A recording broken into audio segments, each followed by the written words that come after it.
must be our goal and our guide. And all that we strive for as a human family, dignity and hope, progress and prosperity, depends on peace. But peace depends on us.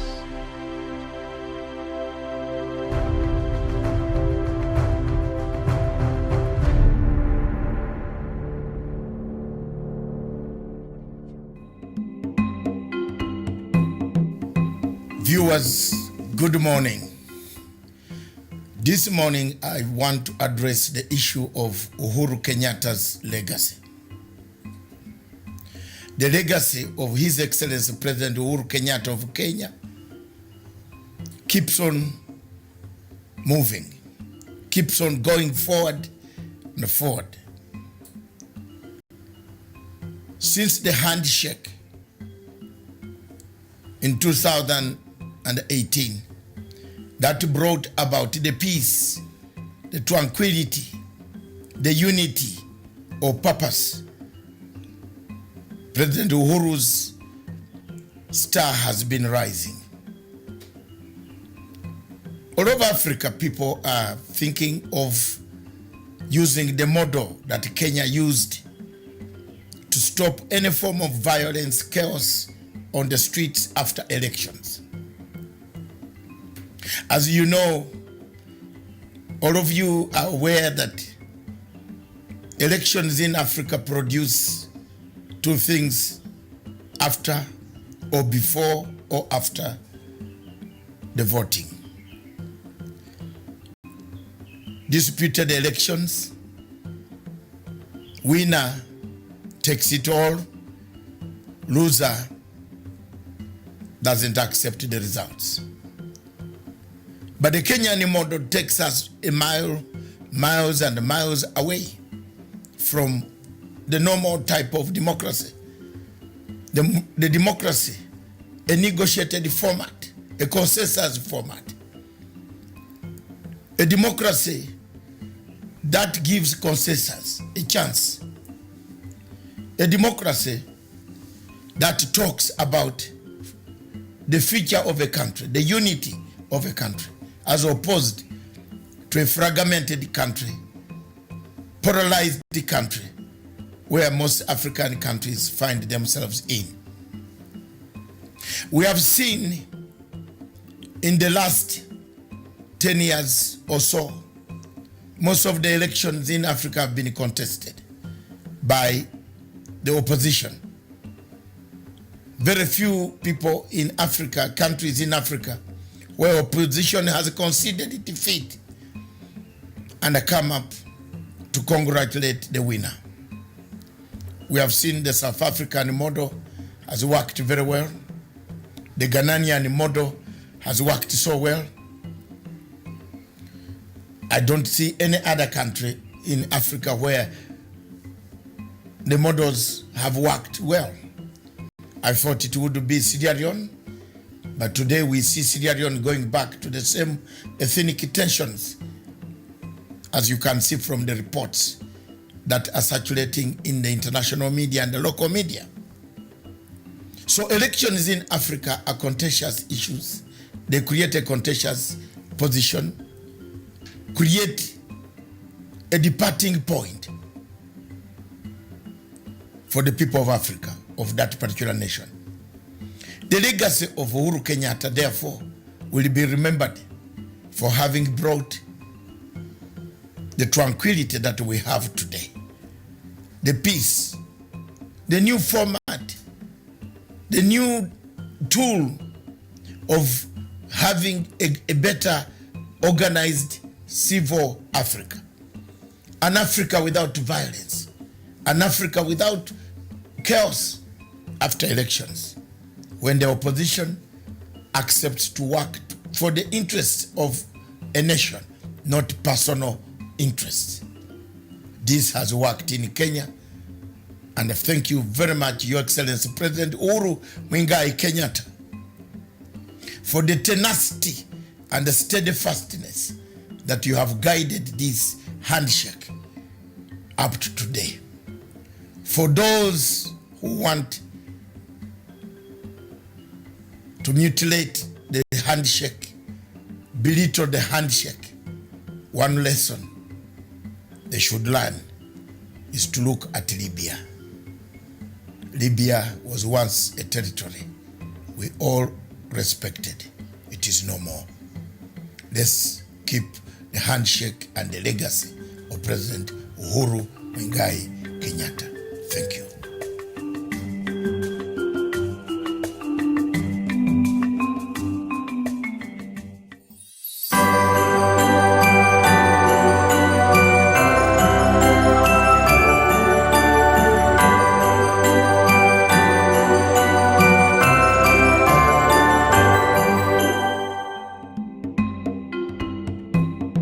Tomorrow we receive the PBI report. Those who have been anticipating for this report to come will see it tomorrow. The president will receive it, and the entire country will have a look at the report as starting from Wednesday. This morning I received notification from the chairman who has been handling the PBI report. Akaniambia ya kwamba wamemaliza na wangependa kuja waniletee, and I have told them that they can bring it on Tuesday, and I assure you that as soon as I receive it, mimi nitasoma, lakini pia at the same time nitapatia all Kenyans waweze waipate, waisome.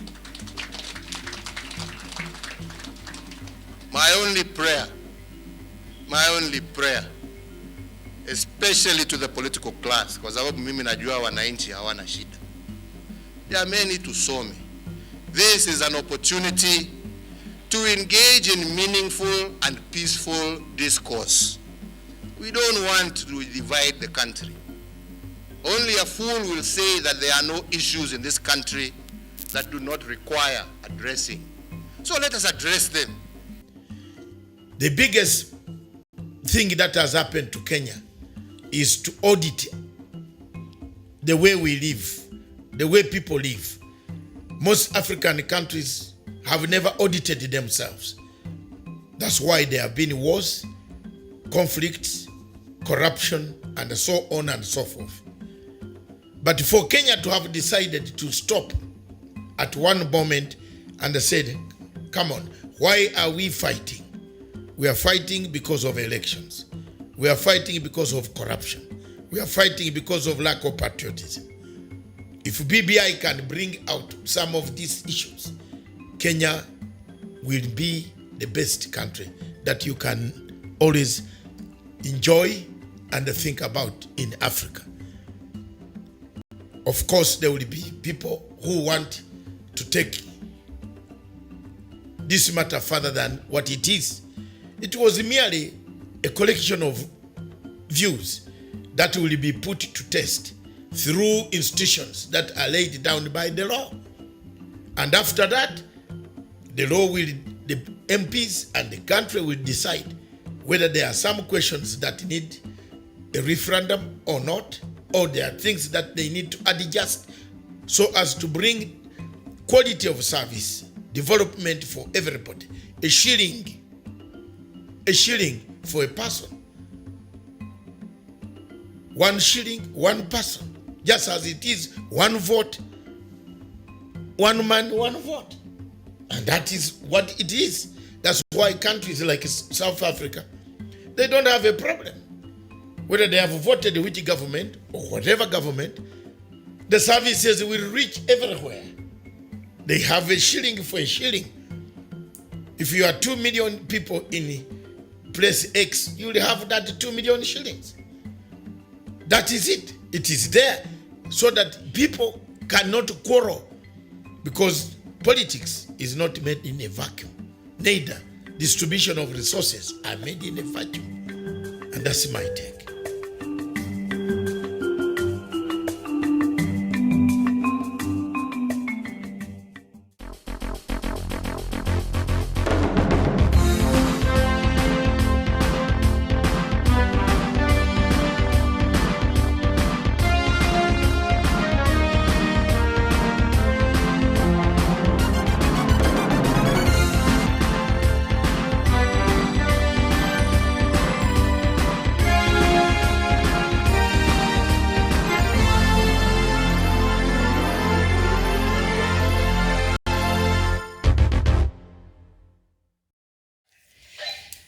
A very good morning to you, and glad that you could find time to join us today. This is Good Morning Africa show.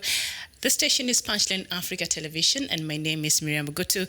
We are coming to you all the way from the Kenya's capital here in Nairobi, a bright and a sunny morning. You walk around the streets of Nairobi, and already people are in the festive spirit, as we await Christmas in a few days from now, about a week from now. So thank you so much. Wherever you're watching us from, good afternoon, good morning, good evening, depending on where in the globe that you're tuned in this day, the 17th of December, 2019, even as we continue with the countdown towards South Sudan peace deal. The deadline again was pushed to February 22nd. I have been skeptical but optimistic at the same time, and the rest of us. So let's see how that will work out. Thank you so much. So we have so much in store for you from different African countries, and I'll come to that in a bit. And with me here, I have the leading top 3 newspapers here in Kenya, and then we look at a bit of President Uhuru Kenyatta's legacy, a bit of it, and then we'll get to the African news. But first, let us just go through the front pages of the 3 leading national local newspapers here in Kenya. And we see on the Star newspaper, Uhuru allies pushing for a powerful premier. This is according to the Star. And it's saying a section of leaders from President Uhuru Kenyatta's Mount Kenya backyard are now rooting for a parliamentary system of government with a powerful prime minister. The more than 30 leaders, comprising mainly former legislators, say the system would be the solution to perennial violence witnessed every election cycle. The leaders, led by former Nyeri Senator Mutahi Kagwe, made their stand known after it emerged that building bridges initiative report will be subject to a second round of public participation. So if you want to get the details of that, go to page 4 and 5 of the Star newspaper, or you can just find that information online. And also on the front pages there, we see what killed Judge Odek, who is the Court of Appeal judge. Mr. Otieno Odek was yesterday found dead in his apartment in Kisumu. He had traveled there for work, and he was set to listen to a case there, a very prominent case involving corruption in the Kisumu County there, and he was found dead. And so they're saying naked body in bed, blood oozing from left ear, private parts, 3 sex tablets in room. That is in page 2. Of course, there's so much you can read into this if you're a student of, what do you call it? There's so much. I read the whole story, and but anyway, police investigations have started since yesterday. So let's just wait for what the police and the government pathologists will find out what killed Judge Otieno Odek there. And so we see also still on the front pages of the Stand newspapers, 9 grilled as Kinoti pushes CS Omalwa Rutich questioning to January. That is on page 6. Of the Star newspaper, and maybe for the interest of all Kenyans here, because I think that case is something that Kenyans are really interested, and in President Uhuru Kenyatta's efforts in fighting against corruption. We've seen this year really something seems to have been done, and President Uhuru Kenyatta, after of course earlier the year declaring he's been fighting corruption, but this year we saw the fight intensify, and we've seen some people being casualties over this, and that is we've seen CS for Treasury, the former CS for Treasury, Mr. Henry Rotich step aside, and we see now here some CSs that are also could be involved in this, and let's just see what this says. And so the DCI officers on Monday grilled 9 former board members of the Rift Valley Water Works Development Agency over the 38 billion Kenya shillings Itare Dam project in Nakuru County. It emerged that the DCI boss, George Kinoti, has pushed the questioning of devolution CS Eugene Mamalo, suspended Treasury CS Henry Rotich, and former water PS Joseph Irungu to mid next month. A source disclosed that Kinoti will issue a summons to the 3 top officials early in January as he moves to unearth the faces behind the scandal. The ex-board members were grilled for more than 4 hours, with sources disclosing to the Star that they were put to task to explain why they approved the award of the tender to the multi-billion project to a company that was having financial problems. So this is something that we've seen making headlines across Kenya news throughout this year. Among other mega scandals that were discovered, the NY scandal, of course, and we've seen other scandals really that, of course, Kenyans would have interest in because they affect the use and the misuse and the misappropriation and the stealing of public funds that are meant to go and serve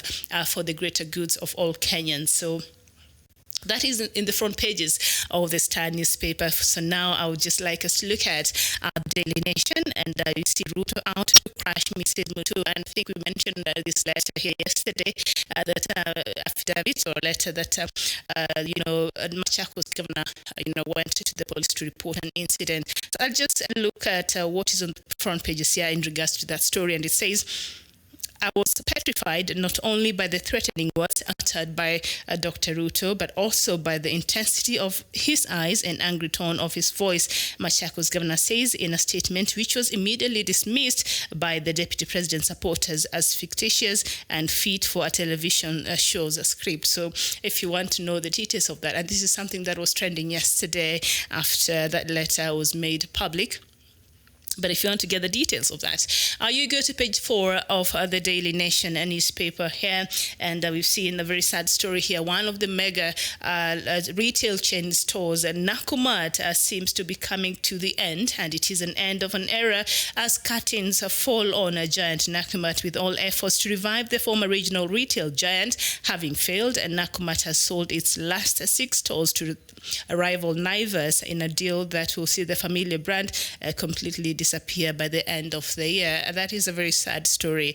That it was one of the leading retail chain stores here in Kenya, not just in Kenya, but also I think in Uganda and in Rwanda, and I think, is it also in South Sudan? I'm not sure, but I know Nakumatt had extended up to Rwanda, so it was one of the leading supermarkets here in Kenya, and their tagline was, "You need it, we got it all under one roof." And truly, Nakumatt revolutionized how our shopping experience in the supermarkets. The rest are just playing catch up right now, but Nakumatt pioneered in a lot of things, and I think borrowed a lot of shopping experience from abroad. And it is one of the supermarkets you knew when you go, you'll get quality, you'll get things are clean, and the price a bit on the higher side. But you would get quality, so it won't pay to just pay a little bit much. But now I think it's a very sad story there, and one of the giants in the retail supermarkets here in Kenya just closing its stores.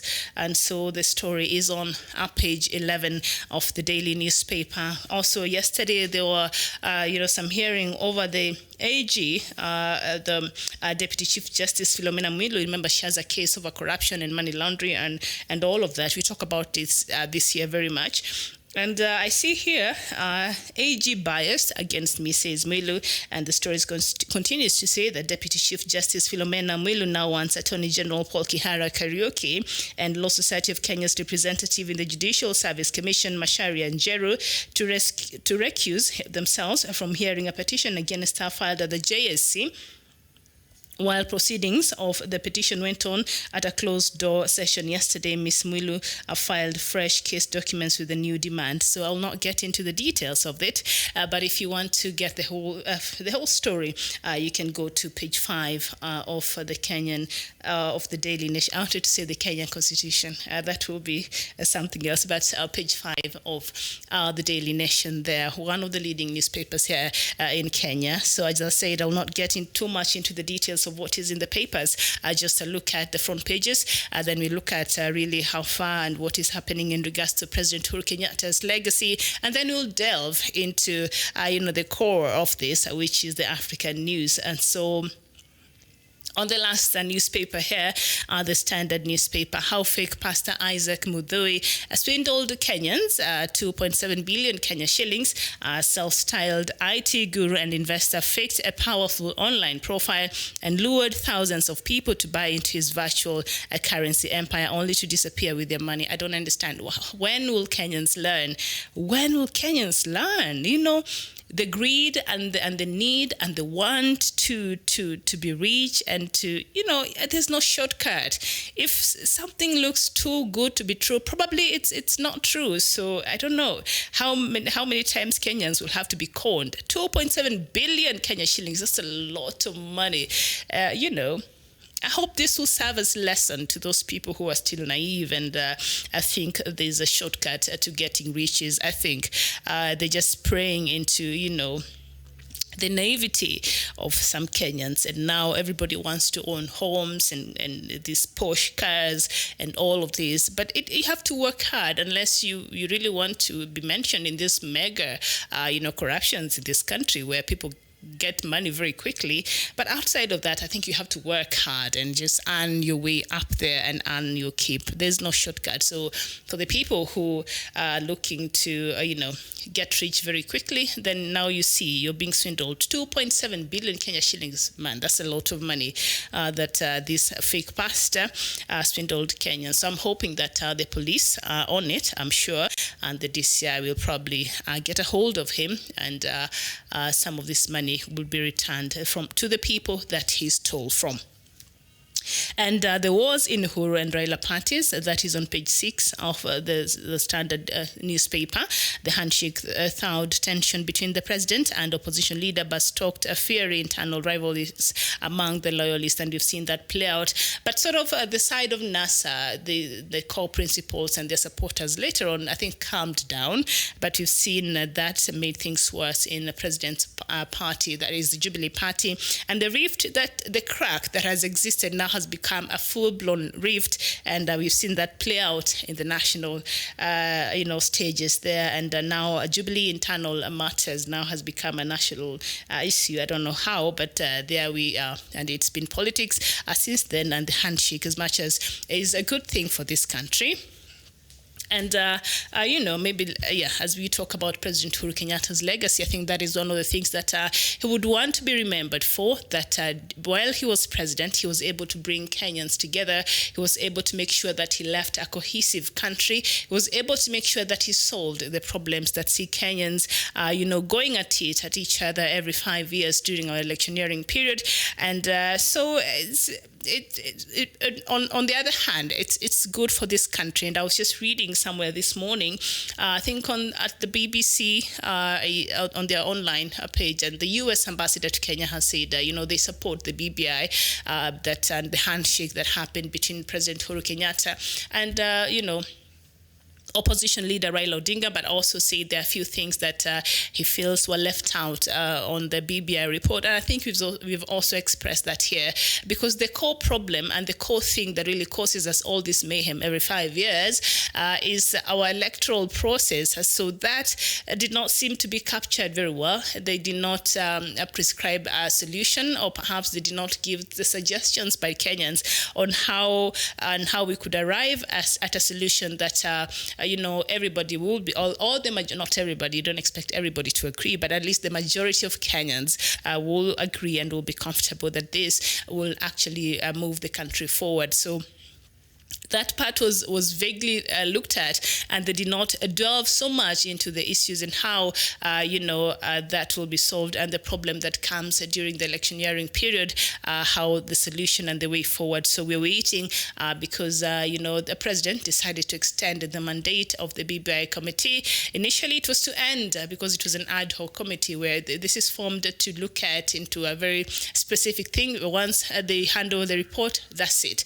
But we've seen the president extend the mandate of this committee, and now, because initially it was to be taken to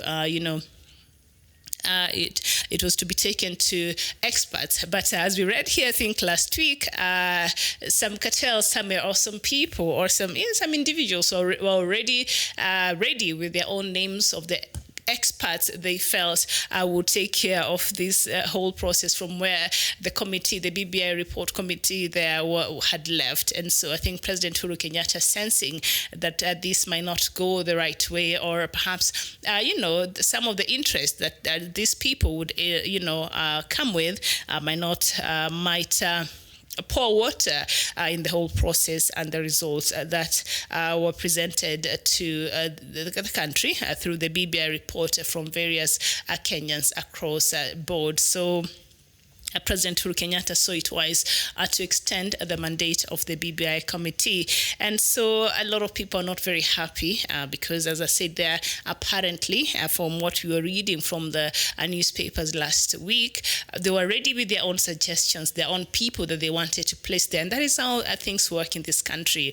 It is hijacked before even, it comes to fruition. And so that is where we are in regards to that. So we're just waiting to see come next year, because we were allowed the whole of December to go through this BBI report and to see as Kenyans and just read and engage and see what is really in it. And so come January again, I don't know what direction, but I think the president will let us know what will be the next thing in regards to the BBI report and what Kenyans should expect and the way forward in that. So thank you so much. I see a lot of you writing this morning, and Chooks Obiako, you're saying you're watching from Ambazonia. Thank you so much. And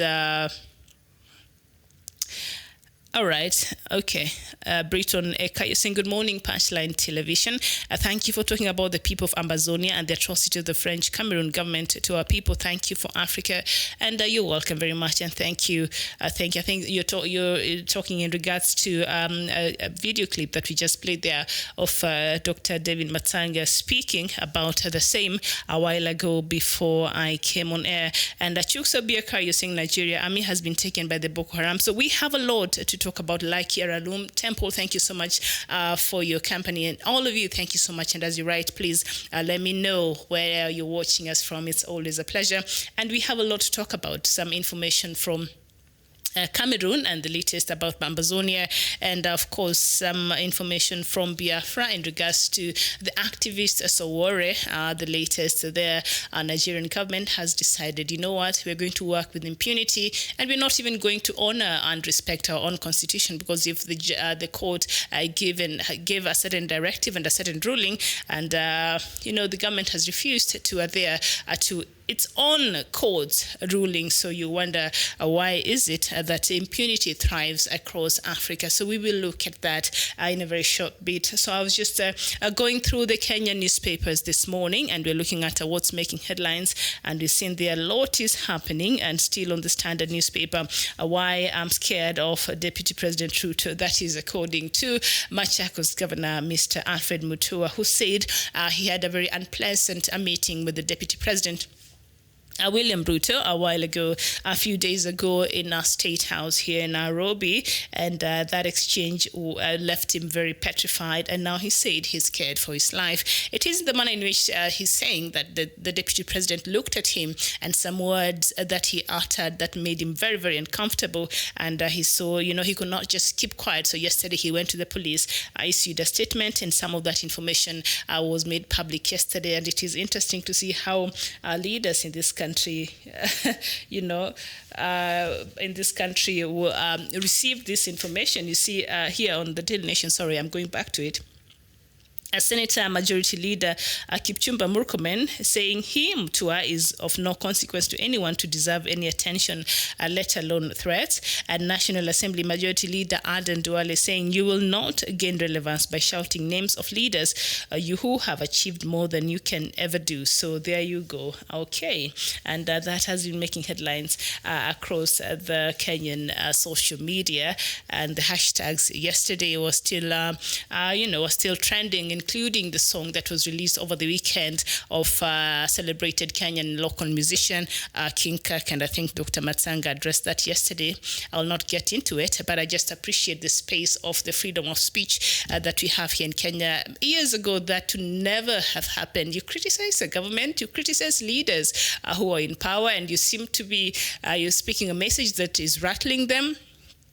that is something that never would have happened here a few years ago. So we celebrate the space that we have, even us as media people and media houses. We're able to sit here and speak our minds and not worry about leaving the office, and some person will be waiting for us down there to kidnap or to threaten or to do whatever. So we enjoy that space. So King Kaka is a creative mind. So there it is. I'll not get into the details of that song that is still trending, by the way, since Saturday. You can go look for it online if you want. And so we've seen, as I mentioned there, this year, really, particularly we've seen President Uhuru Kenyatta really increase and intensify the fight against corruption. And that started by him appointing, CS, the super cabinet minister, Mr. Fred Matiang'i, which was not received very well from a section of cabinet ministers there in President Uhuru Kenyatta's cabinet. And also you've seen it is through this year when his President Kenyatta's intensity on the war against corruption, increased, that we saw even in his own cabinet, it has been divided. He's been working with one side of the cabinet from what the public can see, because some ministers there seems to have taken allegiance. I don't know with who, but you can tell they're not in, making sure that President Uhuru Kenyatta is able to deliver on his Big Four agenda, which is one of the things that he wants to be remembered with after, his last term ends in 2022. So you've seen even his own ministers sometimes undermining the things. So you wonder, okay, this Agenda 4 is something that is supposed to be implemented through the different government, sectors, and especially through the ministries. So if you have a minister that is working under you, and this is something that is very close to your heart, and I think Dr. Matanga has said this over and over again, sometimes you need to just overhaul. He's been advising the president. These people that he has in his cabinet that are not working towards helping him realize the dreams and the goals he has for the whole of Kenyans, perhaps it's time he just put his foot down and fired some of these ministers, because how is he going to achieve these things that he has for Kenyans, his Big Four agendas that is very close to his heart and he feels will transform the life of Kenyans, and yet the people that are supposed to help in the implementation of some of these things don't even care. In fact, they're mentioned widely in the same corruption that President Uhuru Kenyatta is trying to fight. So I think that has been something that has been quite challenging to the President of Kenya, President Uhuru Kenyatta. So perhaps next year, 2020, he'll have a better strategy and perhaps put people in place there that are actually thinking like him and have the same agenda and are able to help him realize and implement his vision in regards to Agenda 4 for Kenyans. So that has been a challenge for President Uhuru Kenyatta. We are hoping that we'll not see a lot of the complaining next year. Sometimes back this year, I think the President was captured saying, so what do you want me to do? Lamenting about his ministers who will appear in meetings without even a pen and a paper, a cabinet, meeting. How do you do that? So maybe those are some of the things, President Uhuru Kenyatta should take into consideration. These people that I appointed into these positions are supposed to be helping me, making sure I realize my dream for Kenyans and my agenda for Kenyans, but they're not. So why do I still need to keep them here? And I think that is a challenge for President Uhuru Kenyatta, and hopefully next year he will actually get people in the right places who will be willing to do the job on behalf of Kenyans. So thank you so much. Okay, Bimot, I see you're already present. Yes, we'll come back and look at that towards the end of the show. But right now, I want us to get into the business of Africa and look at what else is making headlines across the continent. We have a lot in store for you. And so let us now start with the latest from the Sahel region here. And the United States has criticized governments in West African Sahel region for failing to do more to combat worsening Islamic violence. The U.S. Deputy Ambassador to the United Nations, Cherith Norman Chalet, told the Security Council that Mali in particular had made little progress in implementing a peace deal. She said West African leaders needed to be more inclusive and accountable. The Security Council briefing on violent extremism in the Sahel follows an attack last week by the Islamic State group on a military base in western Niger, where 71 soldiers were killed. And we go to the Gambia, and thousands of protesters in the Gambia capital Banjul have called for President Adama Barrow to keep his promise to quit after 3 years in office and step down next month. He came to power as the head of an alliance of parties opposed to the former autocratic leader Yahya Jammeh. The coalition agreed he would lead a provisional government for 3 years and then call for elections. But earlier this year, some of the coalition members agreed to support a 5-year term as allowed by the constitution, a move rejected by two parties, including the Gambians' largest, the United Democratic Party. I'm a little conflicted about this story, but we'll talk about it in a short while. Let's move to the Democratic Republic of Congo, where Apple, Google, Tesla, and Microsoft are among firms named in a lawsuit seeking damages over deaths and injuries of child minors in the Democratic Republic of Congo. The case has been filed by the international rights advocates on behalf of 14 Congolese families. They accuse the companies of knowing that cobalt using in their products could be linked to child labor. DR Congo produces 60% of the world's supply of cobalt. The mineral is used to produce lithium-ion batteries used to power electric cars, laptops, and smartphones. And we go to Zambia, where in the latest twist in a diplomatic spat between Zambia and the United States, the Southern African nation's foreign minister has called the United States ambassador to Lusaka unprofessional and accused him of threatening to withdraw aid. It follows President Edgar Lungu's request for the U.S. to withdraw its ambassador after the diplomat criticized the jailing of two men for being gay in a relationship. Same-sex relationships are illegal in the country. Ambassador Daniel Foote had said last month that he was horrified by the judge when a judge sentenced the man to 15 years in prison. Zambia's foreign minister was also angered by the U.S. diplomat, saying that Zambia's current government wants foreign diplomats to be compliant with open pocketbooks and closed mouths. Now, how are you going to have open pocketbooks? And then you want me to help you, but at the same token, you want me to close my mouth. If I'm going to be feeding that mouth of yours, then I'll have a say. I mean, in Zambia this has been a diplomatic row for a while now, so we'll talk about it. We go to South Sudan. And the U.S. has imposed sanctions on two ministers from South Sudan, accusing them of fomenting conflict for their own enrichment. The United States Treasury accuses the Minister of Cabinet Affairs, Martin Elia Lomuru, of recruiting militias to attack opposition forces. Defense Minister Kuol Manyang Juk is accused of using troops and weapons from the South Sudanese army to attack a rival ethnic group. The Treasury alleges that both men blocked the establishment of a court to try war crimes. President Salva Kiir and the former rebel leader Riek Machar agreed to end a 5-year conflict, a war more than a year ago, but peace is yet to return. And we move to Cameroon, where Cameroonian soldiers accused of killing 2 women and their children will not be tried in public following a decision made on Monday at Yaoundé military court. A shocking footage of the incident circulated on social media in 2018.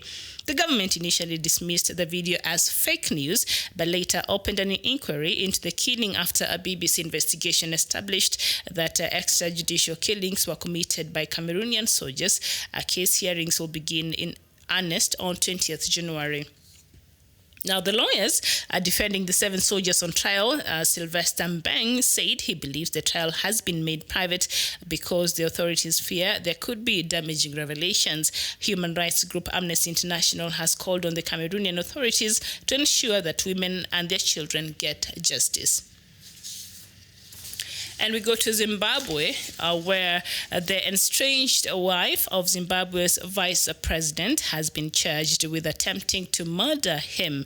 Mary Mubaiwa, already facing corruption charges, has been denied bail in Harare. He is alleged that she tried to kill General Constantino Chiwenga when he was receiving medical treatment in South Africa.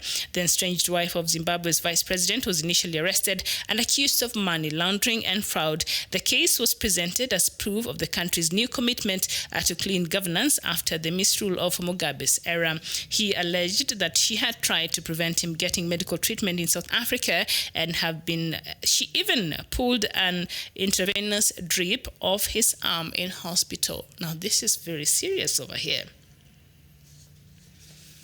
That is very interesting. How bad is this relationship? How bad did it get? And do they have children together? And if they do, I don't know what these kids could be going through right now. This wife of estranged wife, they're not together anymore, of Zimbabwe's Vice President Constantino Chiwenga, who's been seeking some medical attention from, I think, China, returned to Zimbabwe a few weeks ago.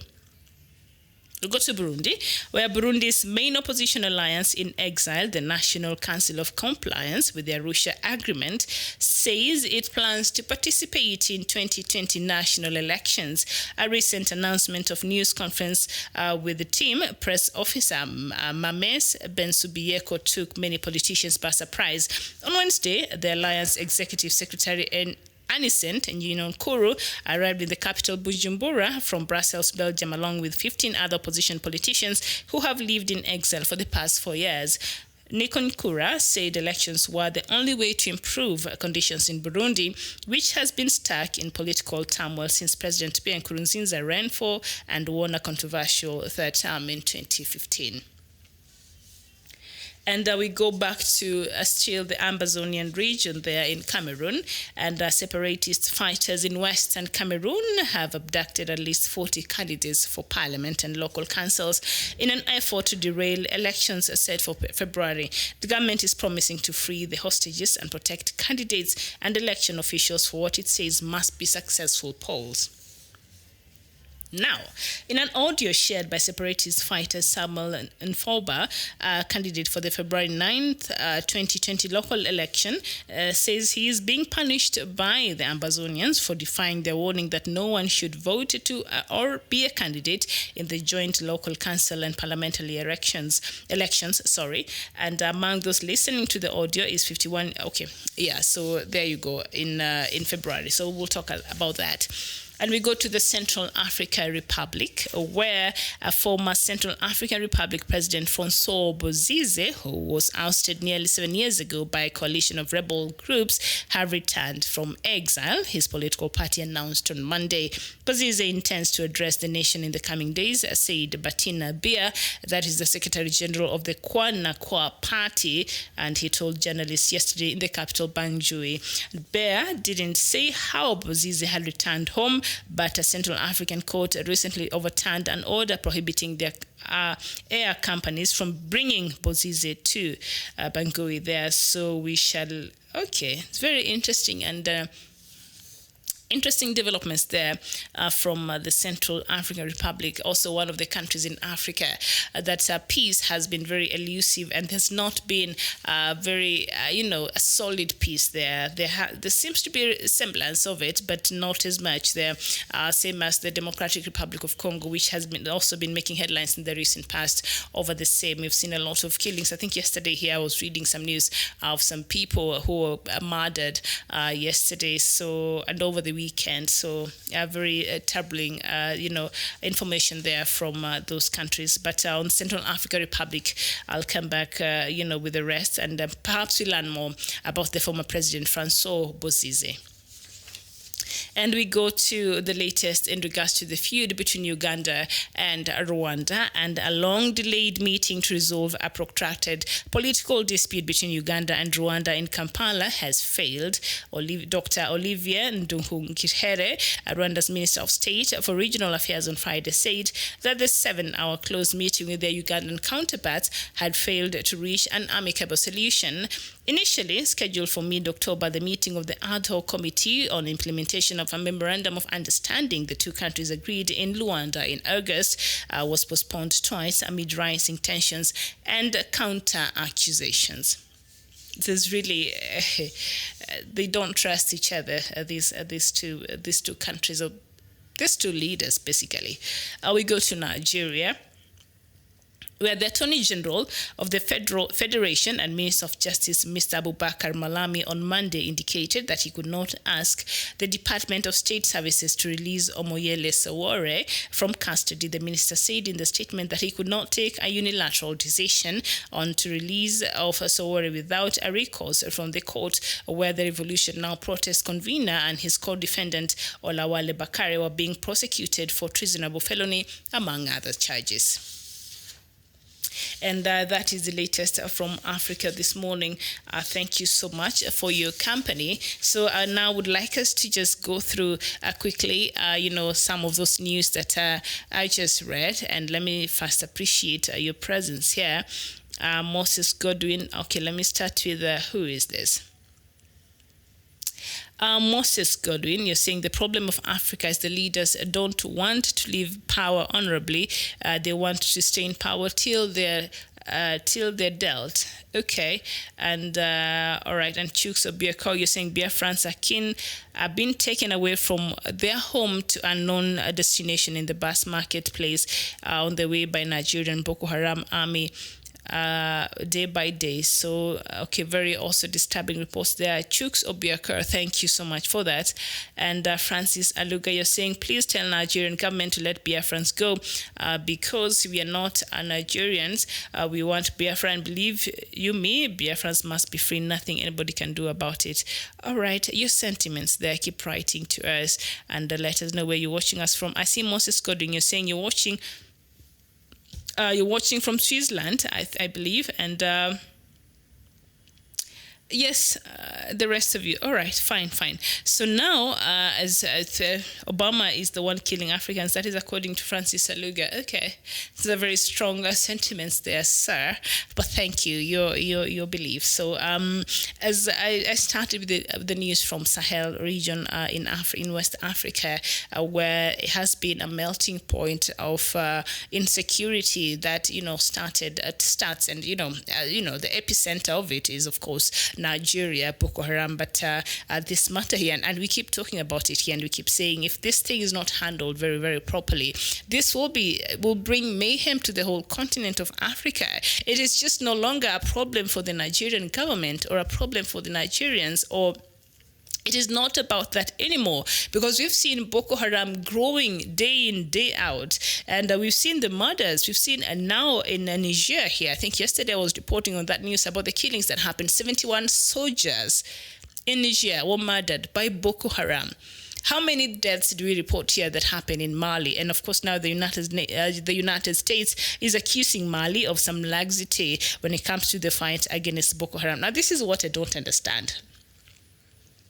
How can the United States ambassador to the United Nations, Cherith Norman Charlotte, she's the deputy ambassador to the United Nations from the United States, she will go there, and she told the Security Council that Mali in particularly have made little progress in implementing a peace deal. Excuse me, do they see what is happening in Nigeria? Do they know the roots of Boko Haram? Do they understand how thriving environment and enabling environment they have found in Nigeria for them to be able to sit and strategize and decide, okay, now which other country are we going to attack? Which other country do we need to put our footing and see that we spread whatever message it is they're trying to spread? And what? The United States is now accusing Mali for not doing enough in regards to fighting Boko Haram. This is just misplaced blame. Why can't they just face President Muhammadu Buhari himself and tell him, you know what, this problem needs to stop today and now, and we are going to come in and help you, or other ECOWAS countries? Why haven't they meet and have all these meetings, but why haven't they addressed this matter with Nigeria squarely? Why is Mali now taking the blame, as much as perhaps it's also very overwhelmed? In a country like Niger that I said lost 71 soldiers over the weekend, it's a lot of people. That's one too many. It's a lot of soldiers. There are a lot of people who died. These are fathers, these are uncles, these are sons, these are, stop it. And now the United States is going to blame Mali. over its laxity when it comes to fighting Boko Haram. Like, excuse me. Why are we not blaming the right people? Why are we not pointing the finger to the right place, to the epicenter of Boko Haram, to a place that has offered proper home for Boko Haram for years now? And that is in Nigeria, the northern part of Nigeria. And Boko Haram has thrived in leaps and bounds after President Buhari came to power. That is what we can see. So all these years, the United States was very active during Bring Our Girls campaign. You remember when those girls from the school were kidnapped and by Boko Haram for a very long period of time, and some of them were returned, others I think died, others got married there by force, and they were violated all these years. In Nigeria, like, how do you hold so many people hostage without even people across the neighborhood knowing that it's not 2 or 3 people, this is a whole over 200 people, you're holding them hostage? And for a very long time, the government didn't even know where these girls were. And now the United States goes to the United Nations there and accuses Mali of its laxity or its poor efforts in fighting Boko Haram. Come on now, this has got to stop. And that is the problem. We keep pointing fingers. I saw yesterday while we were doing the show, and I saw President Abdel Fattah al-Sisi, the president of Egypt, and also the AU chairperson, pointing at some foreign powers who are fueling the war in Libya. And you're sitting there thinking, are you for real? Because Egypt is in the thick of it, part of the chaos and mayhem happening in Libya there. And so this is why some of these wars and some of these problems in Africa will never end, because we don't have people there who can actually call a spade a spade. We like dangling and just joking around and running around the issue, but we don't find a solution for it. And that is why South Sudan is where it is today. And we will talk about it. So let me just leave that for a little while from now. But I think this accusing of Mali, as much as fine, Mali could maybe they could do better, but I think the person who should take this whole blame for the growth and spread of Boko Haram should be the government of Nigeria, who has failed, who has even refused to receive help to help them fight this scourge, to help them fight this mayhem that is not now just affecting Nigeria and parts of it, but is affecting the whole of Africa. Because when one country is insecure, we don't know where else they want to go and regroup and strategize and form other small groups over there. We're having our own problem here with Al-Shabaab and Kenyan. We've seen in the region, East African community, going into through AMISOM, going into Somalia and trying to bring some sanity and trying to eradicate Boko Haram there. But what is happening with ECOWAS? Do they not have armies there? Can they give help to Nigeria then? If Nigeria does not want to receive help from the United States, I think it refused, it offered.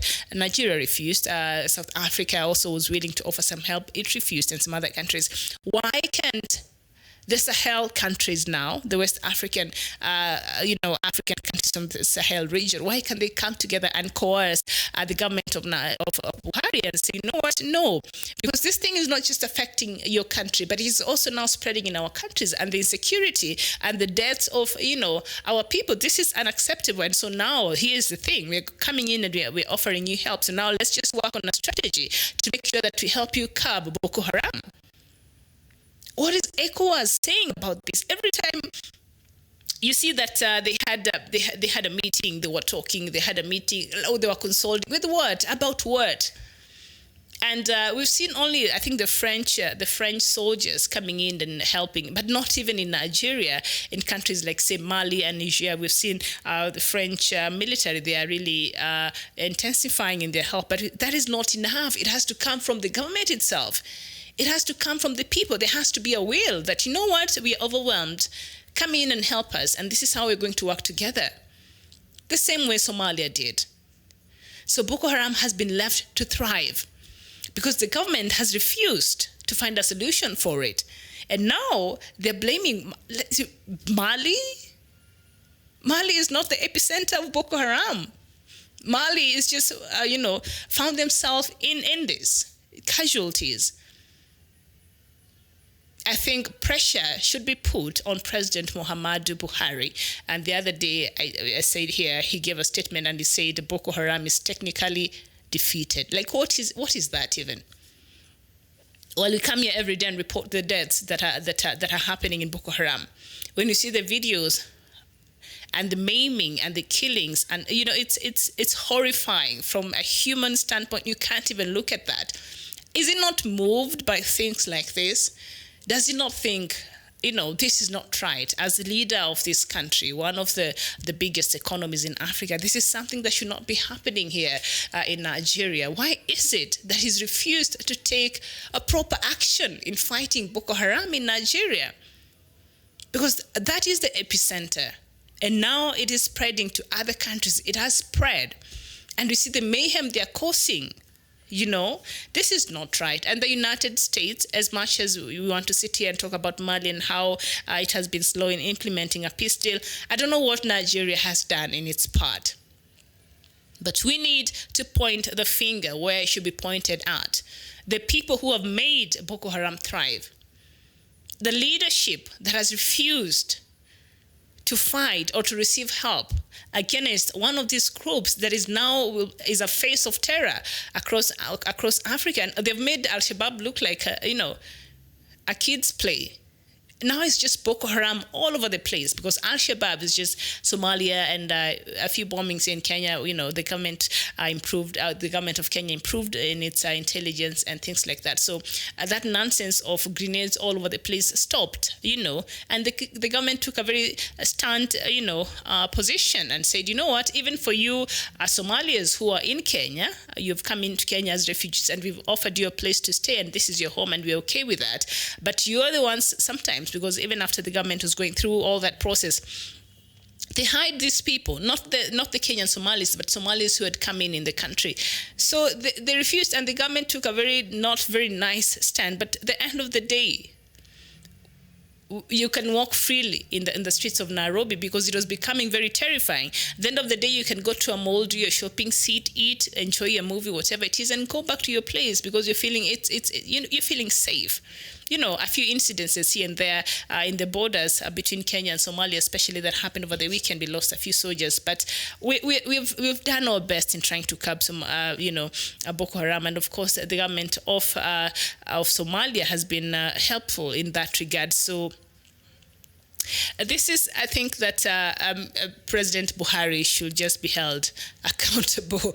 There should be enough pressure being put on him to make sure that he fights Boko Haram, whether he likes it or not. His government must take this seriously, because Boko Haram is no longer a Nigerian problem. Boko Haram has become the face of cruelty, the face of, mayhem across Africa, and that has to be stopped by all means necessary.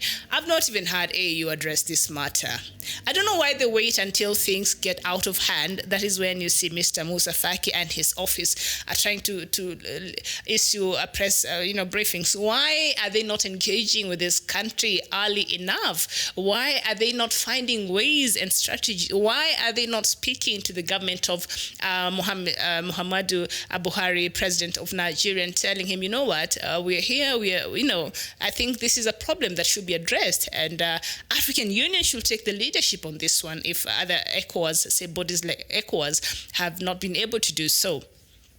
Because Boko Haram, I think it has done enough and should not be allowed to continue to thrive as it is currently, thriving across countries here in Africa. So now these leaders, the Sahel leaders, met over the weekend for prayers for the soldiers that were killed in Niger.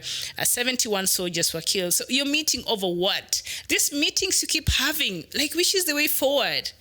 You just meet to get per diems and to travel, get travel allowances and things like that. But what are these meetings meant to solve?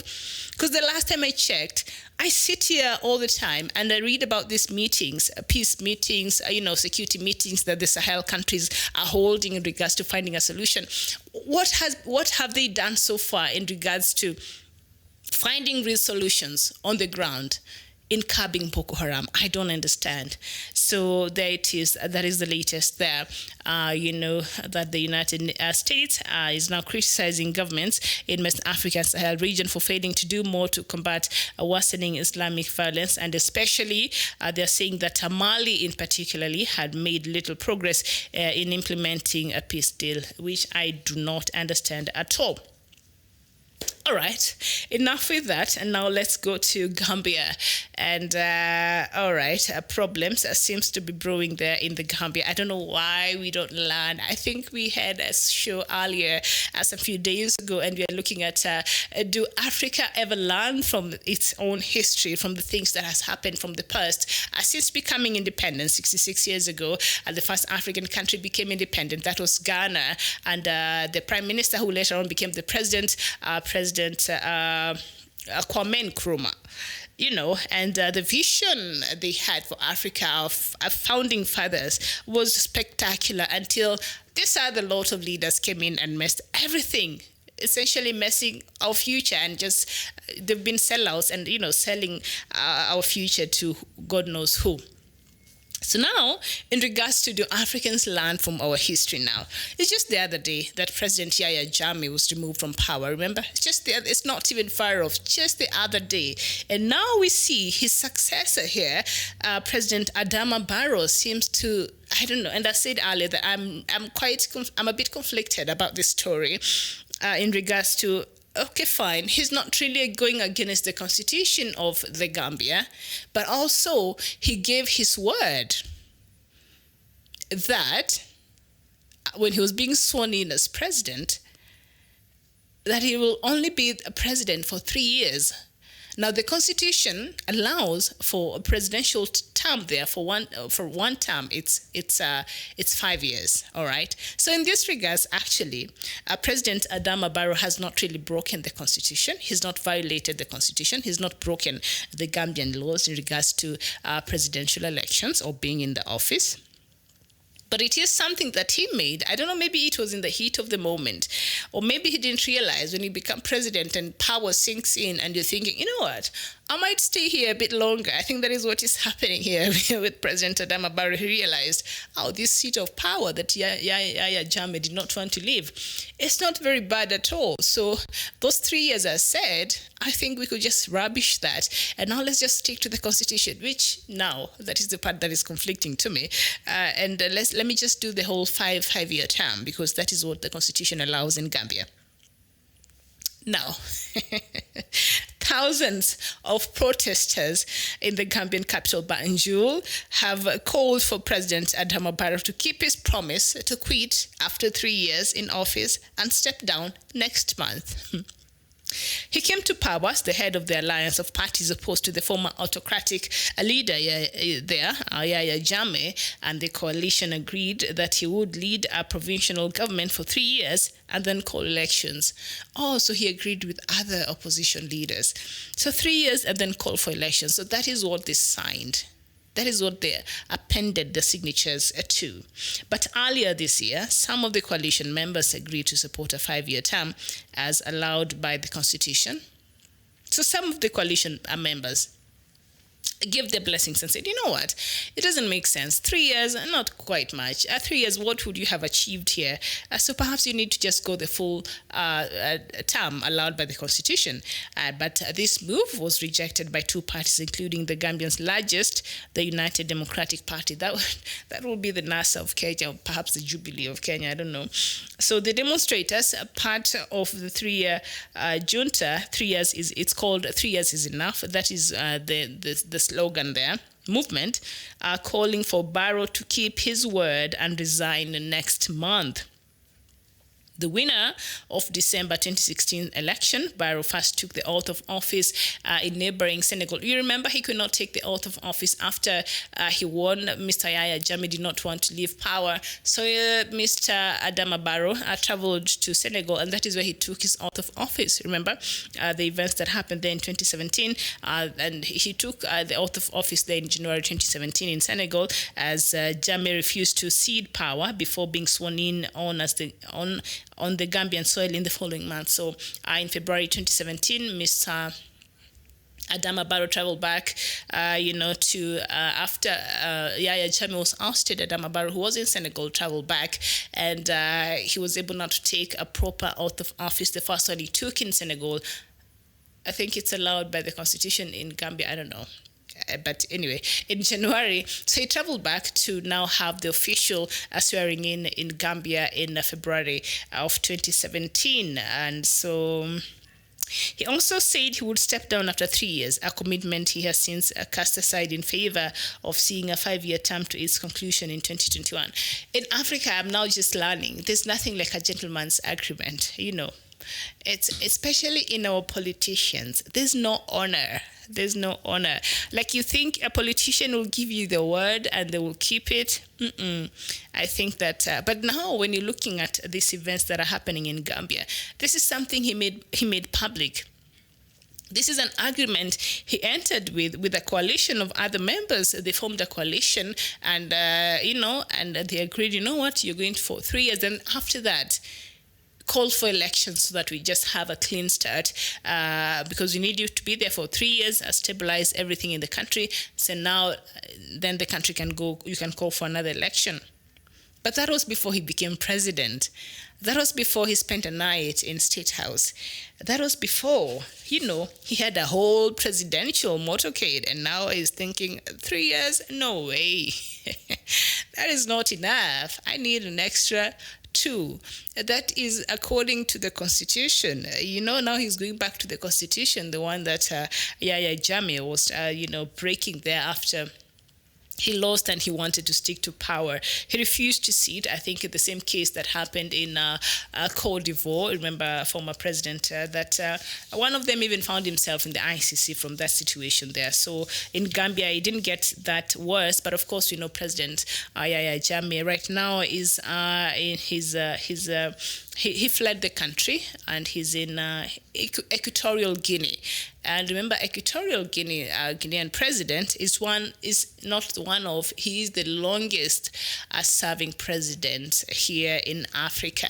So I'm not surprised that he found a home in Equatorial Guinea. And we saw his son being accused of corruption, and they sold the vice president's fleet of cars, or the vice president's son, a fleet of cars was sold. Was it in Belgium or in Paris there a few months ago, that were accumulated from corruption and the money they stole from the country. So I'm not surprised that Yaya Jammeh, would run to Equatorial Guinea. But now we see here his successor, Mr.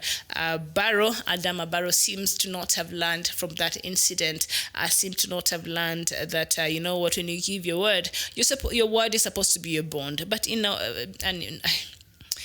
But with our politicians in Africa, I think that is such an overstretch. We don't see that happen. The promises that they make, I'll do this, including in Kenya here, to be honest, it's and then, if they get there and something that does not work out, I think they owe it to us to come and say, you know what, this is what I thought, but coming into power, the reality, this is what is happening. But they don't even feel like they owe us any explanations or anything, so they just do whatever they want to do. So now we see here Mr.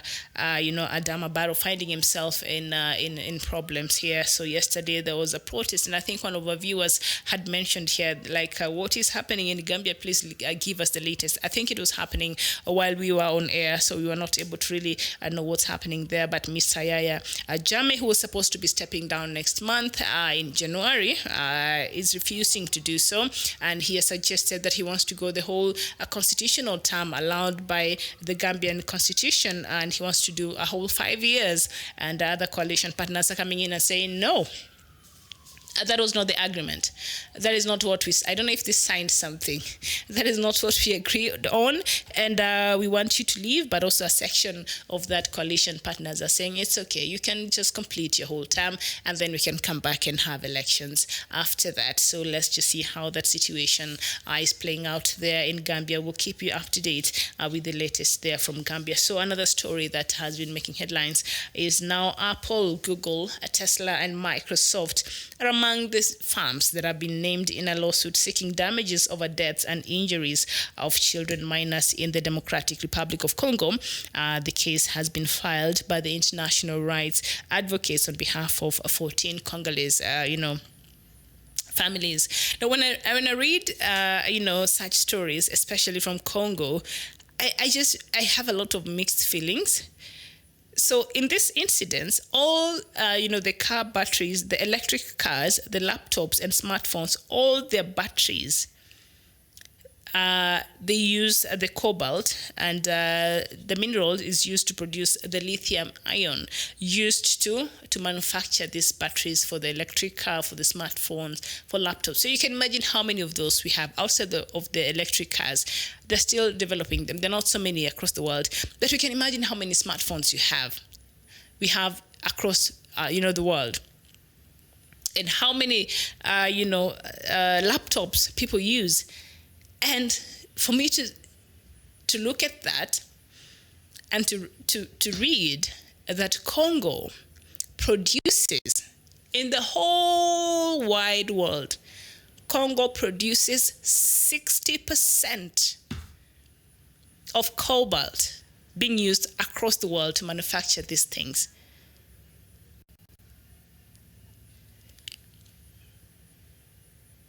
It's just astonishing.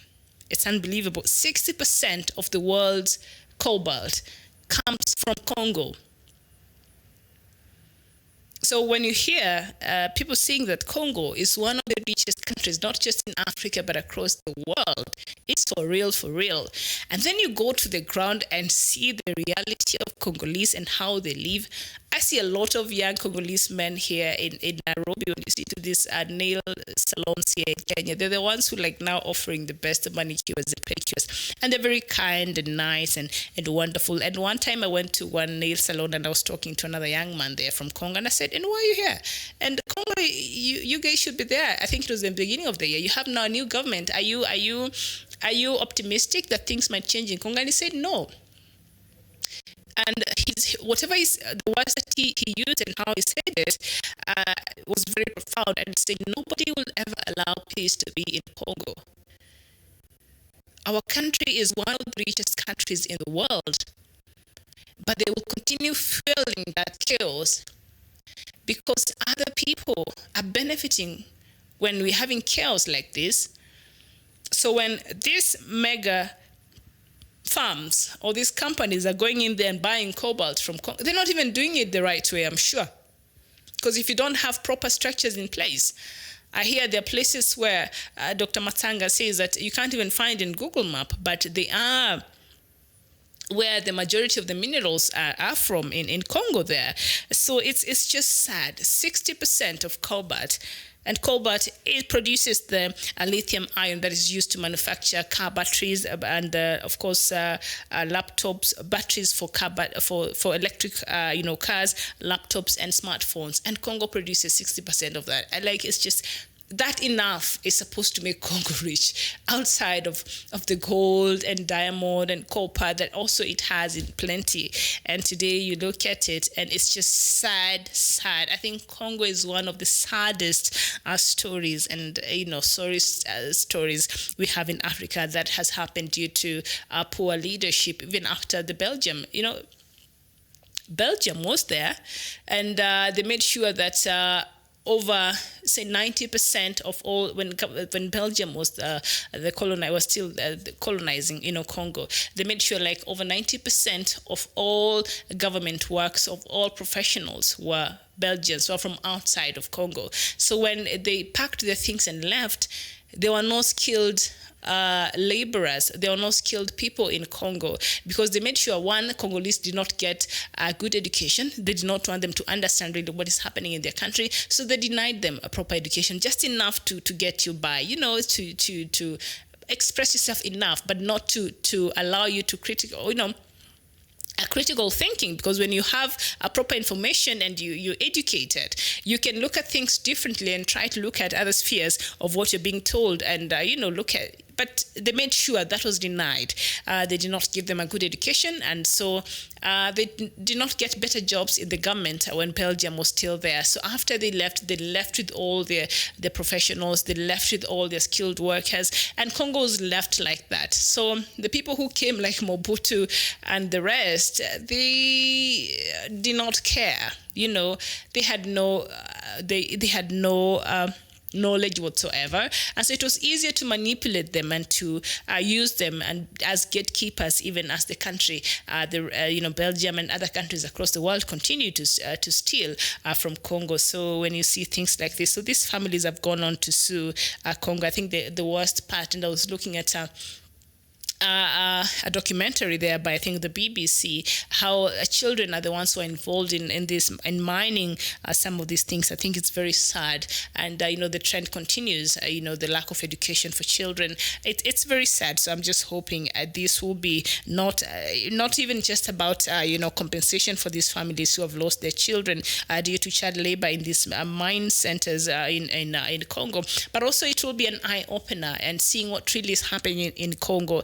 And perhaps the world will put its voice. It's interesting that we don't even talk much about it, because now what we talk about is Beni and how it's on fire and things like that. But this information like this has been neglected, and nobody is really speaking louder about ills that are happening in Congo as it is. So Congo really makes me sad as an African, knowing the potential and the wealth that is in that country. And then you look at the situation. No Congolese should be dying in the Mediterranean going anywhere. Matter of fact, no African, young man should be dying in the Mediterranean trying to go and seek for greener pastures, while we have the green pastures here that the whole world has turned their attention, and they're coming to Africa because Africa is the place to be in this century and moving forward. We have so much. And to see that there's no enabling environment to make sure that our young people have jobs, they're supported in the entrepreneur, work. So, it is sad. It is very sad. So, yeah, that is also the sad story there of the Democratic of Congo, and I'll not get into the argument between the Zambian government and the U.S. over, the U.S. ambassador to Zambia had criticized the sentencing of two gay men. They were given 15 years in prison for being in a gay relationship, same-sex relationship. I think a lot of countries in Africa still frown over that matter. Very few have passed, laws that actually, allow same-sex marriages or relationships in their countries across Africa. So still, it is something that is not acceptable in a lot of African cultures and settings. So Zambia still uses a British law that was brought by Britain. Zambia is a former British colony. So they still use that punitive law that was brought by the British, the colonialist, the British, that criminalizes same-sex marriage, same-sex relationships. But what really is I don't understand is British has since seen the light, and has become more accepting and more tolerable, and they have revised a lot of their laws. But these laws they brought to Zambia. Zambia is a lot of the laws there were brought in by the British. So British has gone ahead and I think repealed some of this, but Zambia still continues with the colonial laws. I don't know some of these laws that were brought, but anyway, there it is. So it has been a back and forth between the U.S. ambassador to Lusaka there, Zambia, and after he termed the jailing of the two same-sex, people as horrifying, and so Zambia's foreign minister was also angered by the U.S. diplomat saying Zambia's current government. So now this is the part that really threw me off. So he says he wants foreign diplomats to be compliant with their open pocketbooks. So in other words, you write us that check. When you come and we tell you this is what we need and this is our plan and this is the activities that we want the U.S. government to partner with us and perhaps fund, and you do that. So come with your pocketbooks open, but with your mouth shut. How now? How is that even possible? If you want to flex your muscles, you do it all the way. So if the US is funding you, if the US is taking care of you, if the US is is the one funding for elections and all of that, and feeding your people through donor funding and stuff, so you really have lost your voice. So you cannot tell them to come in and they be compliant with their open pocketbooks, but you're telling them to come and with their mouths shut, like close your mouths. How is that? The person who's feeding your mouth, they're telling them to close their mouths, they should not talk. I don't know how that will work out, but it has caused some diplomatic problems between these two countries. So let's just see how the story will pan out. So Dominique Nond, you're saying, tell Miriam, which country in the world ruled by blacks have a stable and reliable government? Oh, you're telling me, tell me, Miriam. I don't know. Are we that bad that we can't even lead ourselves? Let me just read some of your comments here. Nwachineke Madu, you're saying all great Africans must stand up and support Biafra freedom so that Africa will be free because Nigeria is a fraud. Silebe, you're saying other African countries are very far behind in terms of telling stupid lies and making empty promises compared to Nigerian politics. So you think like Nigeria is like the epicenter. And I was reading a story earlier. I don't know if I did it here, about a federation of witch doctors. So is it like a conference? All right. So there is a conference that is supposed to be, I don't know if it has happened or is supposed to be happening, about Nigerian witch doctors. It's a conference. And if you're interested, you can go there and learn about how those things work, how to throw a spell at somebody. Like what? How are you going to have a federation or a conference of witch doctors? Nigerians, come on now. So I was reading somewhere in the morning, and we watch a lot of juju and stuff in the Nigerian movies. It's very prevalent. So we thought maybe it's just in the stories. I didn't know it is something so deeply and rooted in your society. I know it's sort of a black magic is an African thing, but it shouldn't be a thing that now you even have a conference for it. Like, get out of here with that. And the first time it was supposed to be happening in a certain area, small town, I think the religious leaders over there, made a lot of noise, and so they had to move the venue to elsewhere. So I will be interested just to go there and see who is coming. Is it the witch doctors that are making people have sleepless nights in the villages, or who is coming, or people who are just curious? I would be just curious to know how. Okay, you know what? Perhaps I will not even attend such a thing. I'll be scared, But how do you even have that? How do you have a conference for witch doctors and advertise it like it's something normal? Like, come on now. And good luck, Esinwoke. You're saying, all right, thinking African leaders must support Biafra, the Center of African Liberation from mental and self-inflicted slavery. All good leaders must rise up against the despotic and self-styled leaders in Africa. Africa is endowed with abundant human and material resources, but for selfish leaders who have sold their heart out and sworn to impoverish the subjects by their actions. I feel you on that. I think the leadership in Africa, and when you look at a leader, do we even have leaders in Africa? Very few of our I think we use the leader, title very haphazardly, because when you look at the true essence of somebody who to be considered a leader, there has to be some certain qualities that qualifies them to earn that title. But I think we use it quite precariously, because, honestly speaking, a lot of the presidents or the political elites we have at the helm of our countries don't deserve the title of being called a leader. I think that is one of the most, titles that has been misused in this continent. You are supposed to offer leadership. What we have is just another breed of something else, but not leadership. But hey, and we get to suffer. So, I agree with you, because a lot of the so-called leaders are the ones who stand in the gates, even as, the people get to lose, and they really don't care, because they have proved over and over again, that the interest of their people is does not come first. Self-gratification, greed, and the people around them, and it's our time to eat mentality is what reigns in a lot of our countries, which is a very sad situation. As I was talking about Congo there, the Democratic Republic of Congo, now a few families are going to sue, companies like, what was that? They're going to sue Apple, Google, Tesla, and Microsoft, among other companies, because the cobalt that they use, is being produced by children, that is child labor, that goes against the United Nations, pronouncements there. And why is even the government of the Democratic Republic of Congo, do they not have people?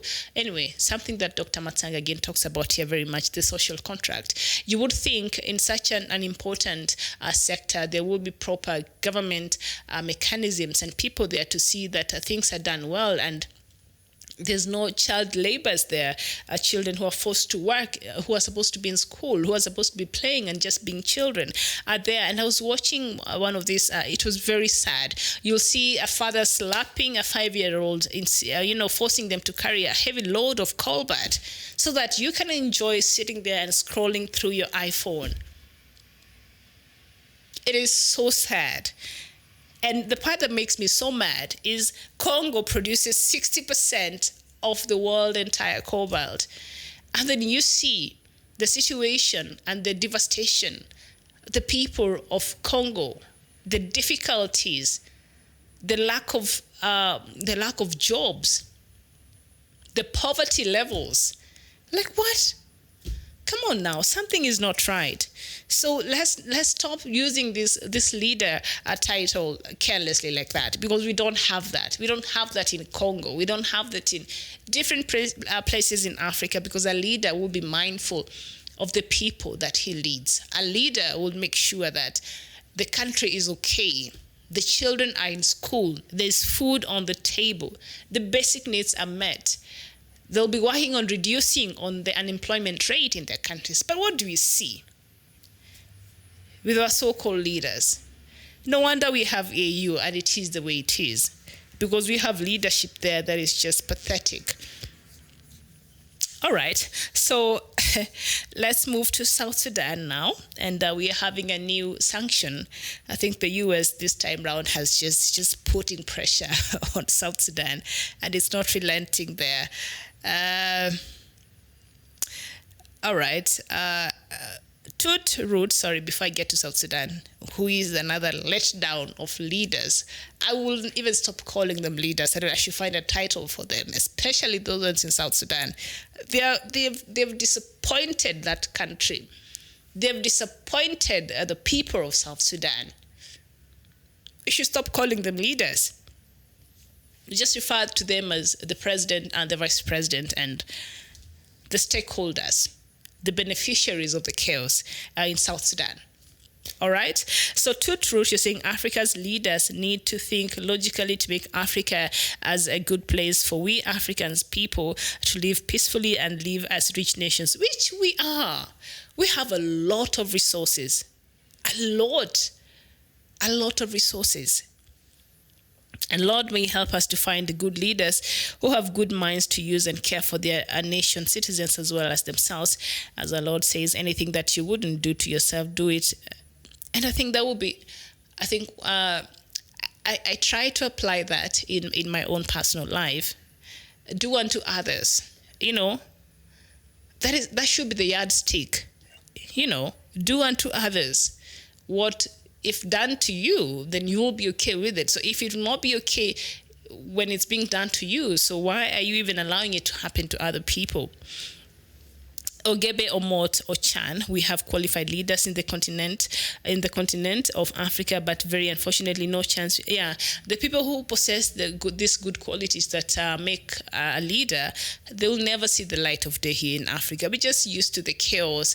And I was just reading an article in one of the dailies this morning, the top, when you want to make it as a politician in Kenya, there has to be some qualities of some element of chaos, some element of, like it's ridiculous. Why? Do we not deserve better? So I was just, and I thought, you know what? Yeah, tell me one person that, would just be quiet, or would just, we have a few of them perhaps that will just argue a point respectfully without even attacking the other person or calling the other person name. We lack that level of maturity in our developing democracies across Africa. So we still have a very long way to go. But come on now, 66 years later, come on, we need to be catching up and just mature in our democracies and find mature leadership and people who actually mean well for the people across the different African states. And Samuel Chaga is saying, good morning. I think it's an afternoon here, just about 12:28, p.m. here, noon. And you're saying we have thieves and looters masquerading as leaders. We should even stop calling them leaders. We should find a title for these people, because I think that we should stop just dishing out this word leaders very precariously like that. They don't deserve this title. We don't even have leaders. Very few of presidents or in Africa would come close to earning this title. But hey, there we are. So now back to South Sudan, and the U.S. has imposed sanctions on 2 ministers from South Sudan, accusing them of fomenting conflict for their own enrichment. Did we not read from that report by the Century? Did anybody get an opportunity to read that report by Century? That organization by George Clooney and I think John Pendergast. They made there was a damning report that they had on South Sudan, and they mentioned a couple of foreign companies, especially from the US and China and Britain, that have been benefiting, in regards to the chaos that are happening in South Sudan. And also another report that was presented to the United Nations, I think 3 weeks ago, when they mentioned a few countries in Africa, and they also mentioned Kenya, and IGAD and Ethiopia and which other country that are not doing enough in terms of making sure that peace returns in South Sudan. I think I had a beef to pick with that, because I'm thinking, come on, the sticking issues that are making these two leaders not leaders. These politicians not come together in South Sudan. They don't qualify to be leaders. In South Sudan, have nothing to do with Kenya or Burundi or Ethiopia or Uganda or whatever country they think have interests over there. Two sticking issues: governance and boundaries that they have refused to solve. And I think here we were talking about a report also, that was carried out. Somebody did, I don't know who paid for it, but the Boundaries Commission, I think in South Sudan, did a survey, and apparently majority of the public in South Sudan, the South Sudanese, the majority of them, wants the country to return to the original colonial boundaries, which were 10 states. As it is now, South Sudan has 32 states. And 2 weeks ago, they were at a deadlock. They could close to 2 weeks ago. They were close to a deadlock, still at a deadlock, because they did not agree. Riek Machar's side and President Salva Kiir's side could not agree on the number of states the country should have. Like, that is something that should be discussed. You would think, right? Like, this is something that should be discussed after they come together and they say, you know what, our priority right now is to make sure, first of all, we unify the army of this country. We make sure that this is okay, because that will be very fundamental in terms of maintaining peace and order in this country and securing our borders. So once we agree and work on that, and President Salva Kiir creates an enabling environment that will make Mr. Riek Machar to feel comfortable returning to Juba, because he flies in and out back to Khartoum.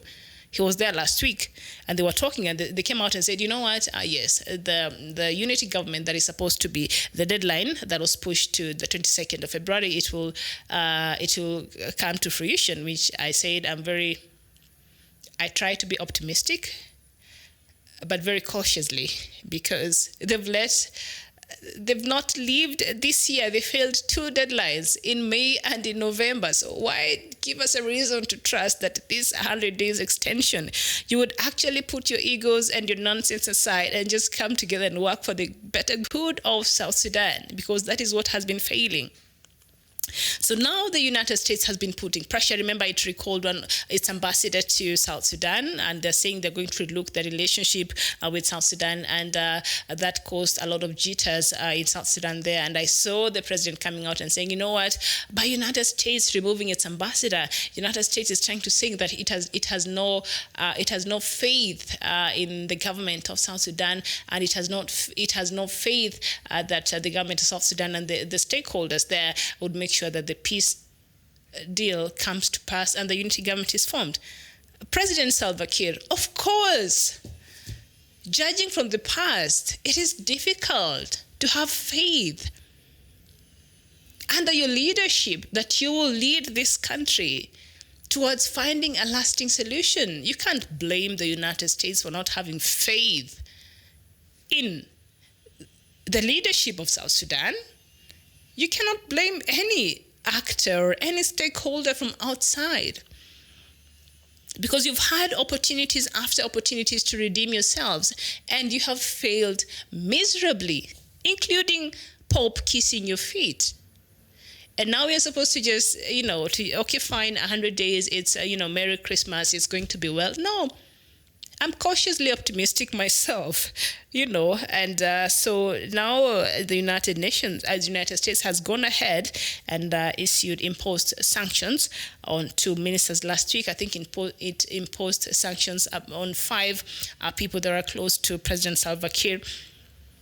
And they said these are the people who are working to make sure that they're impeding, the progress in the peace agreement so that the unity government is formed. So 5 sanctions were offered last week. And now we see 2 more, and that accuses the cabinet ministers, Martin Elia Lomuro, of recruiting militias to attack opposition forces. Now look at that.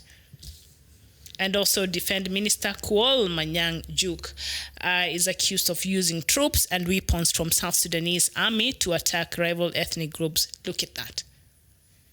Now, the Treasury alleges that both men blocked the establishment of a court to try war crimes. What? The hybrid court? So these 2 men are the ones responsible for blocking the establishment. But that is what President Salva Kiir did not want to happen, because all these people will be mentioned in this court. So I don't see how he was going to make sure this happens at all. And President Salva Kiir and former leader Riek Machar agreed to end a 5-year civil war more than a year ago. Remember when they had that wonderful agreement last year in September, but peace is yet to return to South Sudan. So they're using the army. I think a lot of these people are the ones who are recruited to join the militia groups that are fighting during that time. And none of them ever had an opportunity to go to a proper military camp to be trained to be a military person. So what we have is, I think I've said this, but a few South Sudanese have disagreed with me. They do not. Because when the country got its independence, and in 2011, after the referendum to secede, and then the war broke in 2013, the country had not gathered itself together enough to make sure that it addresses things like this. So by the time they're just trying to settle in and just to help in, find structures and put structures in place so that South Sudan could function as a proper independent country, there you go, boom. And the war broke in 2013. So these people still had the mentality of the militias, that some of them were brought in to form the army. And I've said here time and time again, they need some level of training. They need for them to come together and to know that now they are part of the army of South Sudan, not part of the army of this fraction of part of the government or this person or the other person. They are the national army of South Sudan as a country, regardless of who is the president. The first allegiance is for the country of South Sudan.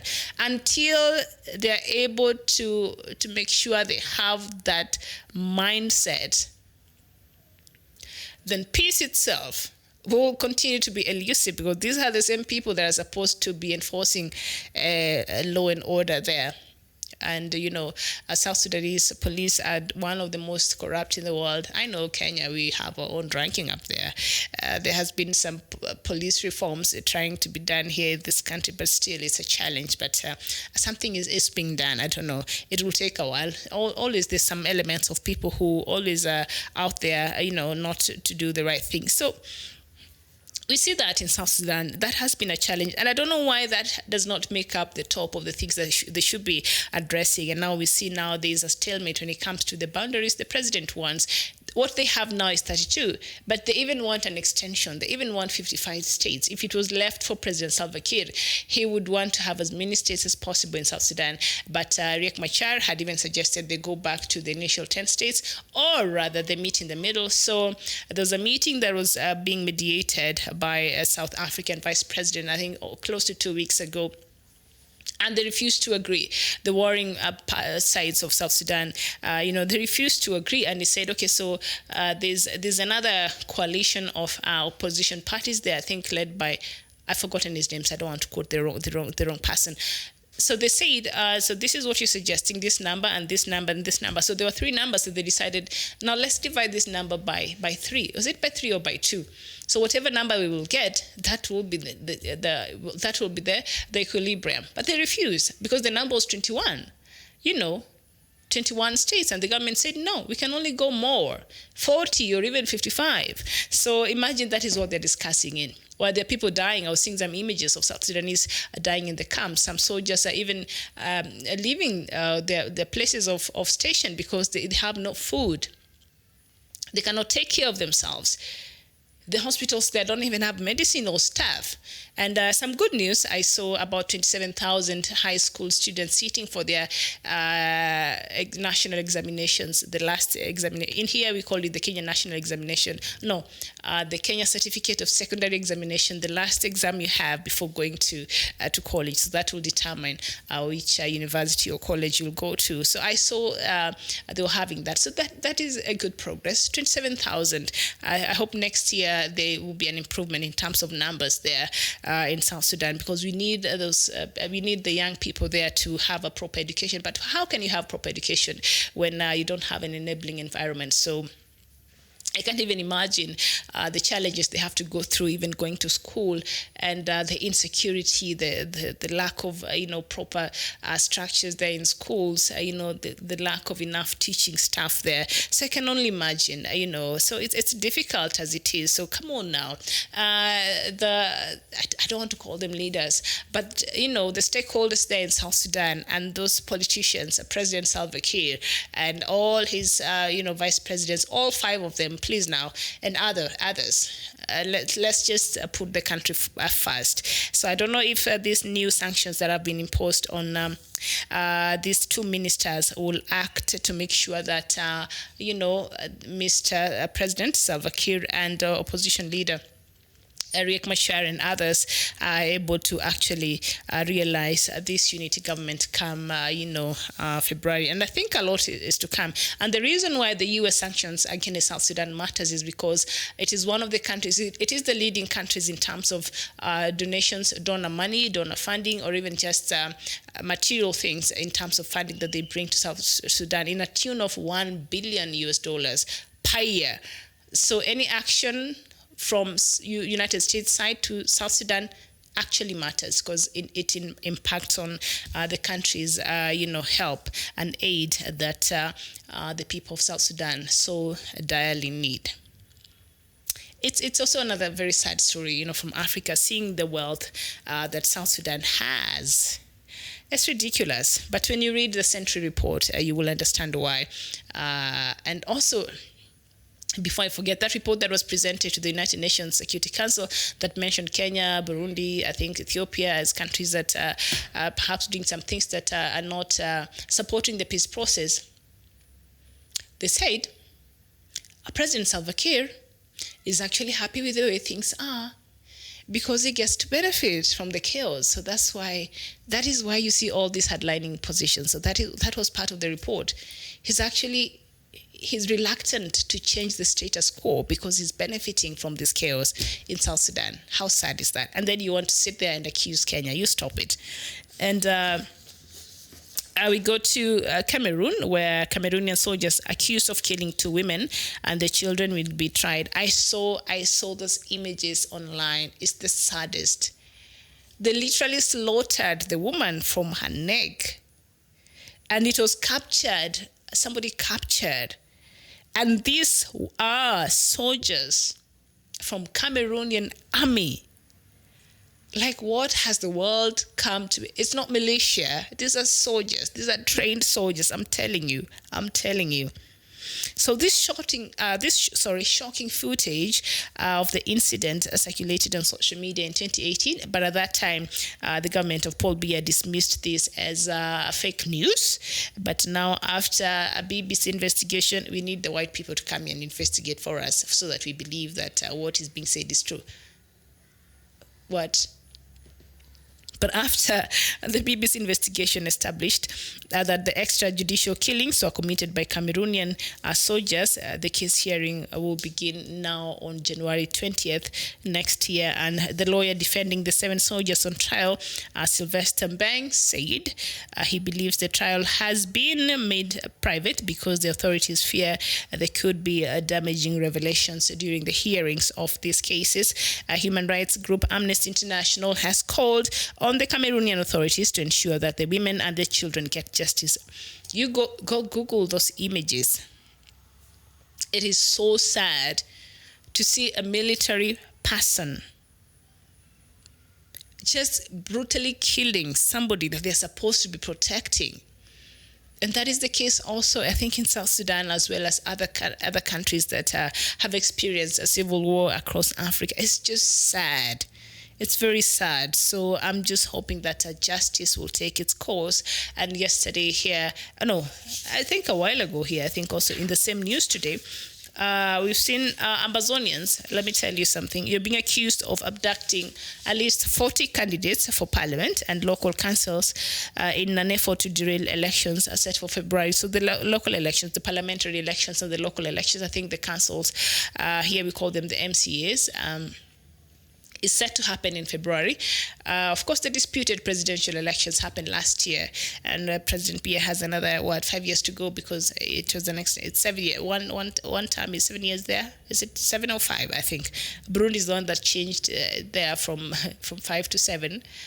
That saw him the country get into chaos. In 2015. So now, the Amazonians are being accused of abducting 40 candidates who are running for these elections next year in the Amazonia region because they've been trying to protest against these elections. And we've seen even conversations happening in Cameroonian parliament last Friday when legislators there were debating whether, Amazonia should be given a special status. I was just thinking, special status how? These people don't want special status. These people want to leave. Are you going to leave people by force? African leaders? Todd Rutud, you're saying, I think most leaders of Africa, they have not learned our 10 commandments that are in the Bible. Our pastors need to teach you, yeah. You think, because now they've even taken religion, you see them going to church every Sunday, and like in Kenya here, that has become some other thing that they do, over the weekend, some other political gig that they have over the weekend in churches and all over the place. So I think also religion and the churches, especially in Kenya, I'll speak from what I observe around or what people now see. The church is slowly losing its position that it used to have in terms of influencing and the strong voice that it had that people would respect. When the church comes out to speak, okay, now we need to listen. But the position, and we've seen the bishops and the leadership of the churches across this country, they've been taking in matters that have been sensitive, that will require some sober leadership and some sober, a voice. They have failed. Tremendously, they have failed. So I don't know if that will be a solution for our leaders. Perhaps they need to learn more and get in touch, with their religious side. Perhaps if they're not religious, but the spiritual side, perhaps that will help them, look at things differently. But now when you hear like they're having in Nigeria, they're having the witch doctors conference. These forces are fighting against each other. It's ridiculous.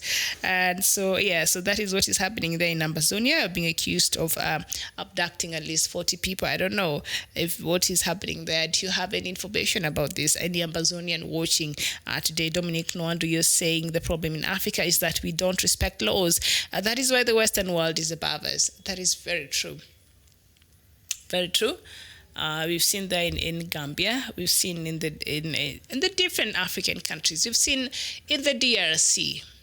You know, before even the elections were held last year, they happened. Was it on 30th or 28th December? 30th of December last year, 28th or 30th, but end of last year, the elections at the Democratic Republic of Congo. They were 2 years late.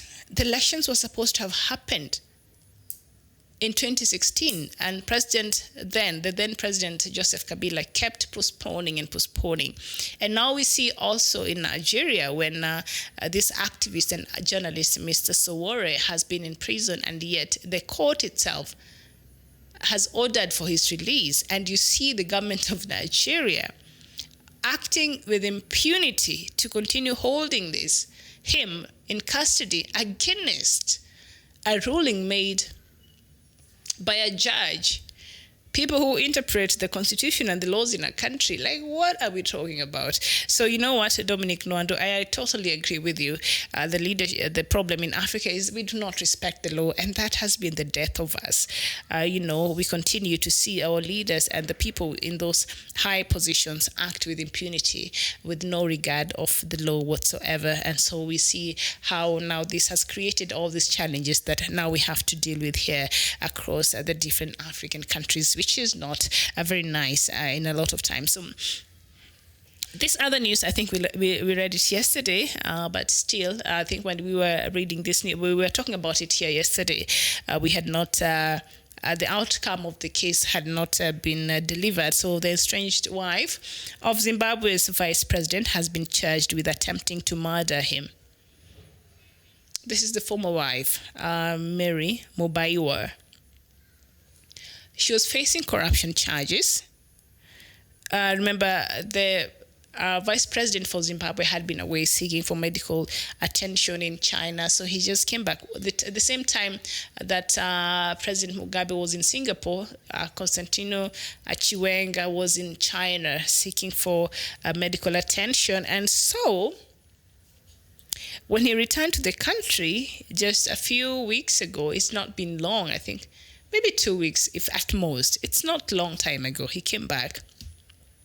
And his wife had been arrested over corruption charges, was facing corruption charges, and had been denied bail there in Harare.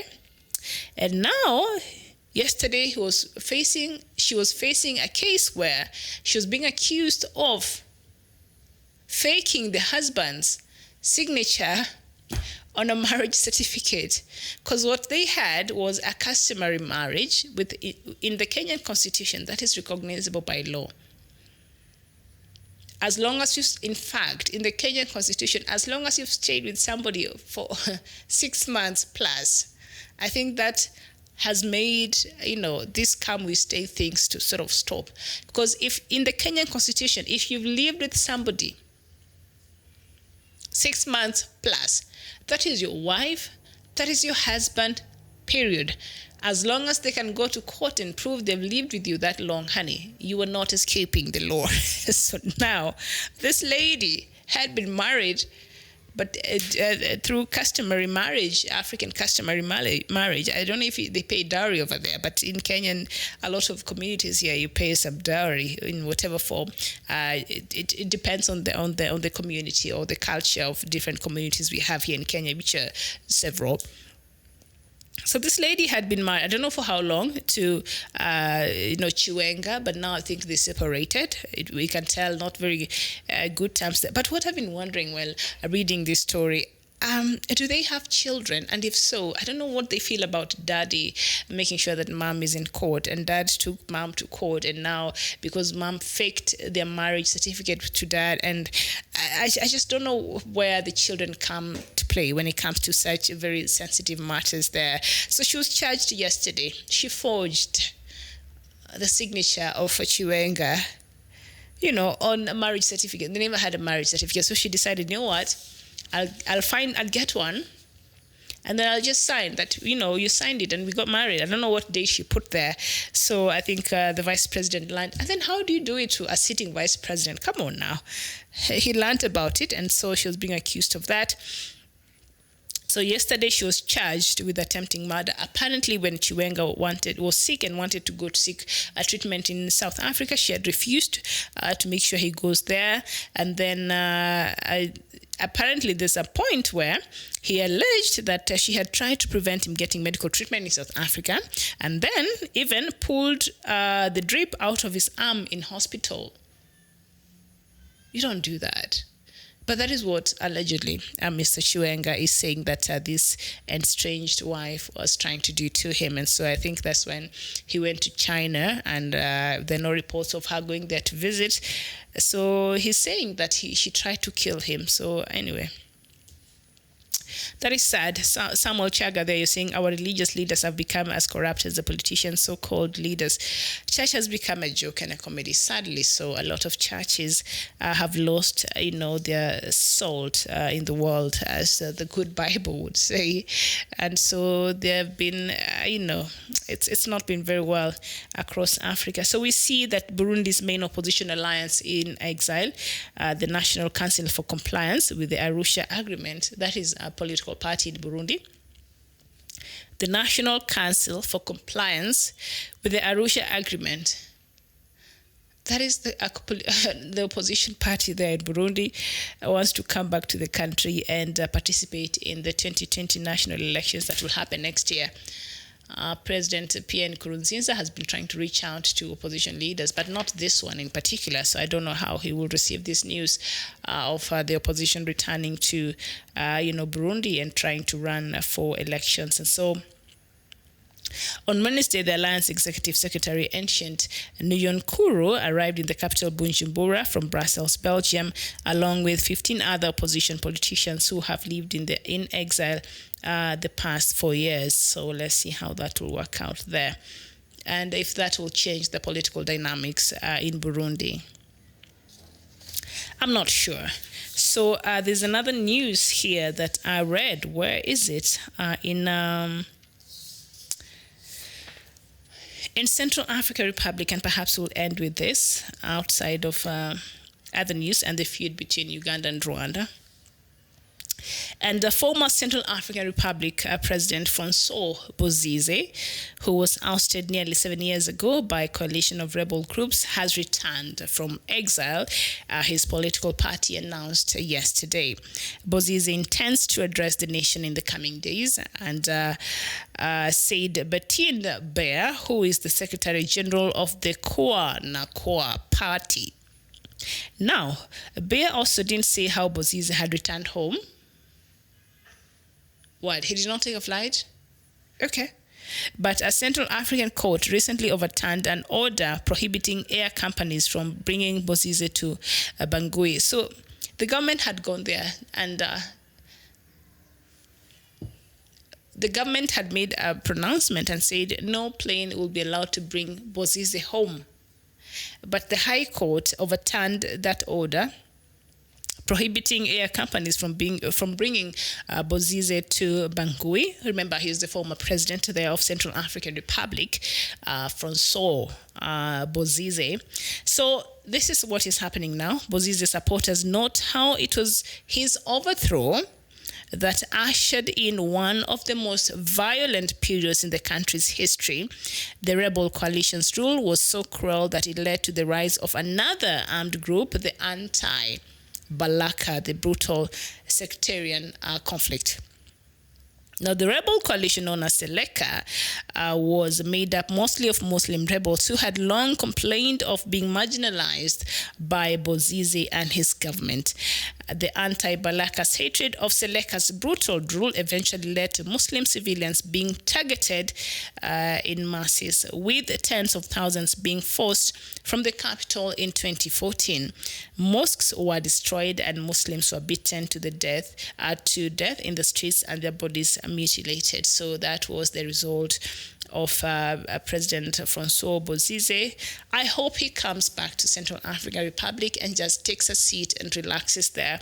But when you read about the history and involving Central African Republic, the DRC, and the role of the external forces who even help in these coups, you will be shocked. So apparently he did not agree with some outside Western power, and so they made sure that he was ousted.